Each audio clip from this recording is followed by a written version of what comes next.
Hey, Daniel here. I'm going to show you how to wire your ditch lights. So most light pods will come with this abomination of a wiring harness. And sure, you could use this, but I don't recommend it because you're doing all this work just to wire one set of lights. And if you ever want to wire anything else, more lights, air compressor, whatever, you're going to have to do this all over again.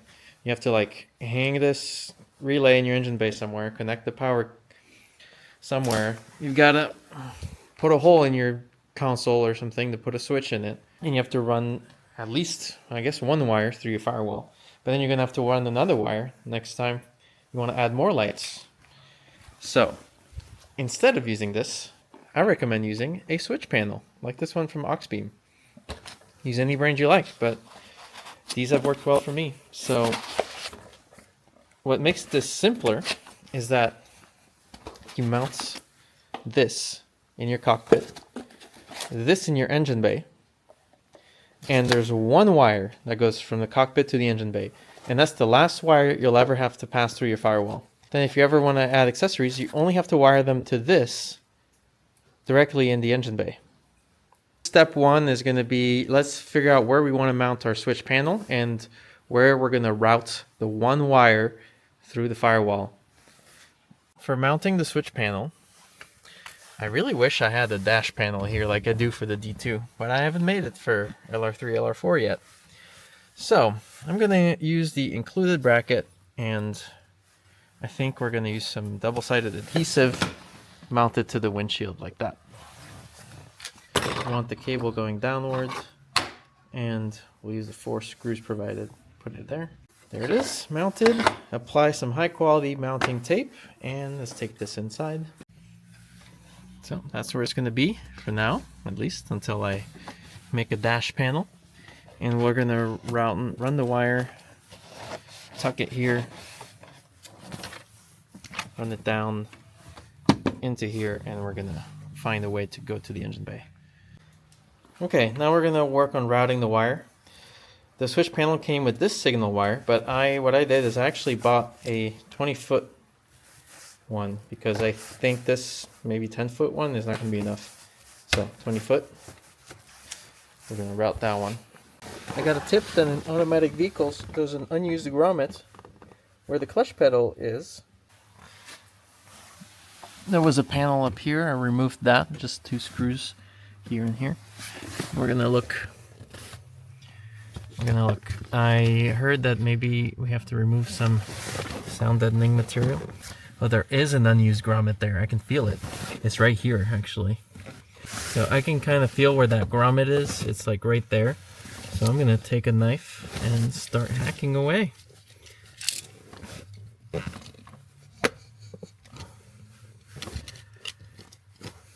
It's very awkward back here, but okay, this isn't too bad. There's that little grommet.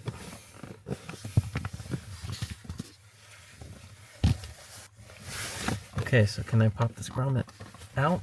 How does this work? Yep. Okay, there it is. So now the easiest thing to do is to drill a hole into the grommet and pass the cable through. Maybe what I'll do is just punch a hole with this. There we go. I have to use a drill bit to enlarge it. You can put the grommet back whichever way, but I'm going to put it back this way, so this is going to come in through the back. Okay, drill. Don't hurt yourself.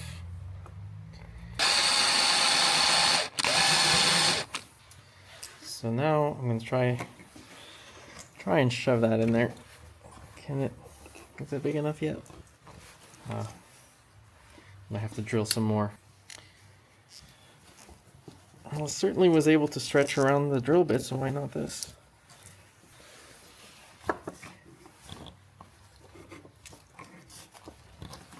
Yep, I got it.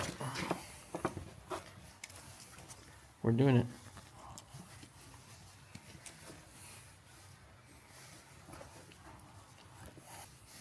Okay, that's what we wanted. Back in the vehicle, looking at our grommet hole there, we want to take this end of the wire, stick it in there, Put it in there, and we're going to try to grab it from the other side. Okay, can we see it yet? This might be a tough one. Not seeing it yet. Oh wait, yes I am. It's over there. Oh, got it. Here it is. So we're gonna pull it through as much as possible. Okay. Back under the dash. Okay, see that? Well, there we have it. So we can install the grommet. There you go. I think that was probably the most difficult part of the install, and we're already done. My plan is to run the wire across to the other side, or to wherever I want to install the fuse box. This thing. So this, if you look under the foam, you might not know, a couple brackets came with. Figuring out where in the engine bay we want the fuse box is probably a good idea. Like this would be cool. So the box bolts to the bracket, then the bracket bolts to something. In this case, we do have a ton of room here also. Okay, you know what? I'm going to say both options are valid. I'm very tempted to mount this directly here. Really with no bracket needed. But the only thing to keep in mind is your wires are coming out from there. So you can't be totally flat against the surface. You need a little bit of space. So maybe using some standoffs or a spacer to mount it there. And screw into the plastic, bolt into the plastic, hang it there. And then you can pop it open. So if you mount it here, you definitely don't need the 20-foot extension wire. The 10-foot that came with the switch panel is enough. But one nice thing of mounting it here is that you are close to the battery, which means the battery cable will be, you can use the battery cable that's included, nice and short. And there are grounds here, so you can hook up your grounds right there. So it's very convenient to be near the battery like that. If you're all the way over here, you're gonna have to buy a longer battery cable to be able to reach. You could probably ground it to the body somewhere here, but you'll need that longer battery cable. I figured we could also take a quick peek at this LR3 to see where we could mount it here. There's a lot more room in the LR3. There's definitely space here where that angle bracket would totally work, and you could put it there. You could just slap this right there, honestly, or use the bracket. There's a crap ton of room in there. So if you've got an LR3, you're in luck here, just because I don't have battery cables and I want to finish this video today. Easy way, just get these from the hardware store, little pieces of aluminum. I had some scraps laying around. We're going to stick one like that, one like this. We're going to bolt them. Whoops. Bolt them up to the cowl here, and then our fuse box will mount on top of that. So use the provided hardware to mount the box to the tube. Hole number 1, nailed it. So I got hole number 2, and then I'm gonna mark on my bracket, drill that out, and bolt it. And that's good. That's good enough for me. Up to you and your level of perfectionism. But I'm gonna go ahead with this. I've covered everything that's vehicle specific at this point, so if you like, you can turn off this video and just follow the instructions, but I'll show you anyway. So I'm gonna leave the battery connections for last. Next, I'm gonna connect my signal wire. First, I wanna route it. I wanna decide, I think I want it to come from the back. Could do from the front too. Maybe that's a little safer. Okay, I've run my wire in the front. Remember to zip tie it and tidy it up. Next, the accessory power wire. So this doesn't feed power to the board specifically. We just want to tap this into a fuse that is only on when the key is on or when the engine's on. We want it to be off when the car is off so that you don't drain your battery. That's the whole point. This is to make it so it turns off automatically when you turn the car off and there's no battery drain. So we're gonna have to use, so it came with this wire, came with 2 fuse taps, 2 different sizes. And now we're gonna search for a suitable fuse. We're gonna use a multimeter to check. So this black one on the negative, and we're gonna check the fuses to see which ones are powered off when the car is off. Then we're gonna turn the car off and see which ones power on, and we're gonna pick one of those. I found out that almost all of the fuses upwards from the 30 amp one, almost all of them over here were powered off when the car is off. So we're gonna turn the car on, see which ones power on. I did my testing and found that a lot of these lit up when the car is on,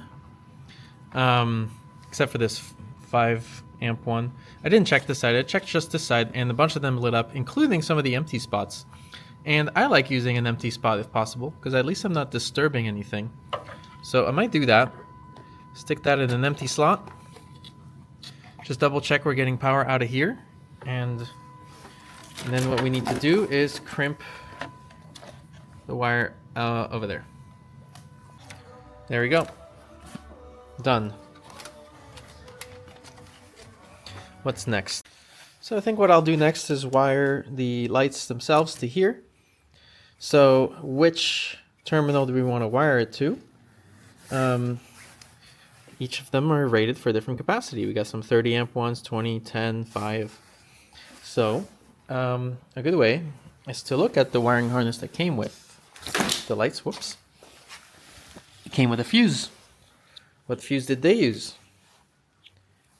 That's a 10 amp fuse. So I'm going to choose one of the 10 amp slots right there. Hopefully you didn't get rid of your original harness, because we need these plug ends. I'm actually going to plug these to the lights and run the wires to here. You know, cut this wiring harness and wire it to there. So I'll show you. So okay, so plugged into one light here, ran through the front, and coming out here, and then same here. And yeah, see, I snipped the wires off the wiring harness, and I'm gonna strip them and anchor them in there. Okay, I stripped them and joined them together. Obviously, I want both left and right lights to come in at the same time. I'm gonna, there we go. 10 amp, plus and minus. Tighten down the screws, and there we go. Okay, now I'm gonna tie the battery cables. I like to start by disconnecting the negative cable off the battery, and then whenever I'm messing with these sort of things. Okay, ground is attached, and I hooked it up to this beefy body ground over here. Now the positive. Give you a long and a short positive cable. That's because give you a 60 amp circuit breaker, and what you need to do is place the circuit breaker as close as possible to the battery. Connect the breaker to the battery with the short cable, and then the breaker to the fuse box with the longer cable. So the breaker is there to protect this wire from shorts or from other issues. Find a good place to put it. I'm thinking right there, honestly. Take a note that all of these cables provided have like a small hole and a large hole. The large hole is supposed to go to the battery terminals, because those are usually large. And the small hole can fit onto this or onto this. So here's the wiring all done. Positive goes to circuit breaker goes to this convenient battery terminal post. So now I should be able to put the lids back onto here. I was able to shove that there. I hope it's not too close to the hood. And I can put this lid on too. Cool. And I totally forgot to reconnect the negative battery cable, so let me go do that. Your lights may or may not have this, but ours have these extra wires for turn signal. So the dish lights have a little auxiliary light that can blink with the turn signal. We just have to tap into the turn signal light with these wires to get that working. Back in the cabin, just making sure I tuck my wires away the way I want. I can get behind some of these plastic panels, tuck the wire down to here, coil up the excess, and hide it. Okay, because you guys like to see every detail of how I tucked it. And I wrapped the wire around and tucked it in this hole. And now I'm gonna put all these panels back up. Just like that. All the panels are back and you can barely just see the wire there. And we press our button and our lights are working great. Okay, fine, I'll show you how to do the turn signal thing. So pop the light off and I'm gonna figure out which of these wires is the turn signal wire. Okay, for that I've got my blinkers on and I'm gonna check voltage and see which wire is blinking from back here. Forget the multimeter, I had to use a test bulb. And I find that the correct one is that red-green one there. I want to take the yellow wire and splice it into that red-green there. The white wire here, turns out that's for daytime running light functionality. So that's yet another light. The most reliable way to splice a wire is with soldering. But for something that's not mission critical like this, you could totally use a T-splice. Unfortunately, I don't have a T-splice, so I'm gonna solder, I guess. On the passenger side, the turn signal wire is this green-white. They're just soldered, wrapped in some electrical tape. That's working great. So that's the end of the video. I hope you found it helpful, and thanks for watching.